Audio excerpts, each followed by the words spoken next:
Today we've been in Leeds with the Chief Executive of the City Council, Tom Riordan, talking about transport and regeneration, not just in the city but across the city region. Also focusing on a possible devolution deal, hopefully later this year. I think what became apparent throughout the discussion was the positivity that exists in the city. I think Tom laid claims to the growth that is being made and was very positive and optimistic about the future, not just the next 12 months but over the next 10 years and beyond.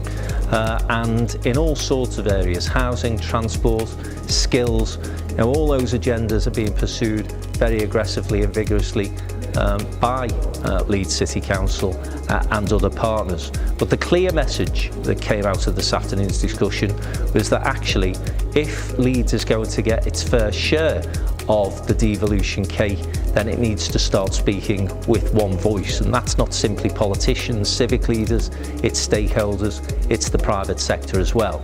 And Downtown will certainly be at the forefront of trying to pull private sector partners in to that discussion and debate to make sure that Leeds and the wider city region has a clear voice as the Northern Powerhouse agenda progresses. Clearly it's further behind the Manchester position and it's got its own complications to it, but I think it's really starting to pick up the pace. We know that there's work going on to try and resolve that issue for Leeds, and it must do so, and I think that will happen. I'm confident they're going to come out with a solution. I think the really interesting challenge for Leeds is starting to be overcome. That kind of Leeds-Bradford question really clearly on the table at today's debate. Really like to hear it, and the importance and the value of bringing those cities together.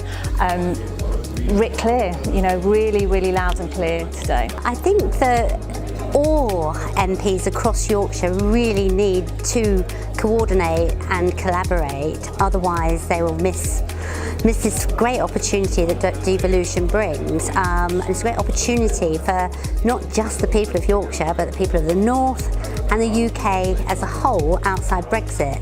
Now, it's peculiar to me that in Yorkshire there isn't that drive, and there are too many arguments going on. I think it's now time to say, yeah, we know what we're fighting for, we're behind it, and we all agree. No matter what political persuasion, it's really too important to miss this opportunity, and they can do it.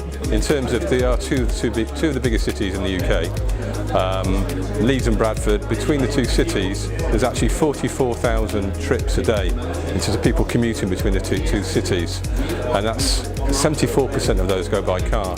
So just think about in terms of what that could release, having that kind of connectivity by train. At the moment it takes 23 minutes to get between the two cities, and 7 miles it takes to 7 miles is between the two cities. It would take 7 minutes with a Northern Powerhouse rail connection between the two cities. So that means that both cities really would be firing on all cylinders in terms of not just its economy between the two cities, but for the north of England as well. And I think we've got to keep that message out there.